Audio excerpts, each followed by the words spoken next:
ஒரு சாமியார் காட்டில் தவம் இருக்கிறாரு, கூட ஒரு எலியை துணைக்கு வச்சுக்கிறார். ஒரு நாள் ஒரு பூனை வந்து அந்த எலியை விரட்டுது. எலி உடனே ஒரு ரெக்வஸ்ட் போடுது, நான் பூனையாக மாறணும். அந்த எலியை பூனையாக மாற்றிட்டார். அந்த பூனையை இன்னொரு வேட்டை நாய் தடுத்துது. உடனே அந்த பூனை ரெக்வஸ்ட் போடுது, நான் வேட்டை நாயை மாறணும். வேட்டை நாயை மாற்றிட்டார். அந்த வேட்டை நாயை ஒரு புலி துரத்துது. வேட்டை நாய் கேட்குது, நான் புலியாக மாறிட்டா ரொம்ப கம்பீரமாக இருக்கும். ரைட், புலியாக மாற்றிட்டார். எலி பூனையாகி, பூனை வேட்டை நாயாகி, அந்த வேட்டை நாய் என்னவா மாறிடுச்சு? புலியாக மாறிடுச்சு.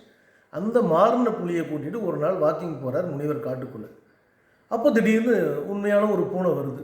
அந்த பூனையை பார்த்தோன்னே இந்த புலி மாதிரி இந்த புலி இருந்தது இல்லையா, எலி மாதிரி சுருண்டுச்சான்.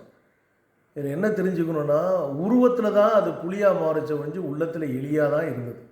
அதனால் அடிக்கடி நாமளும் நம்ம ஃபோனை அப்கிரேட் பண்ணுற மாதிரி நம்ம மைண்ட் செட்டை அப்கிரேட் பண்ணிகிட்டே இருக்கணும். உள்ளத்தில் வலுவானவர்களாக மாறிக்கொண்டே இருக்க வேண்டும். மனதில் பலத்துடன் வாழ வேண்டும்.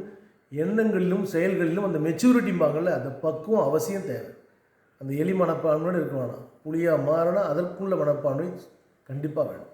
வயது வளர வளர, அறிவு வளர வளர, செயல்களிலும் எல்லா எண்ணங்களிலும் பக்குவம் இருந்தால் வாழ்க்கை சிறக்கும். நன்றி.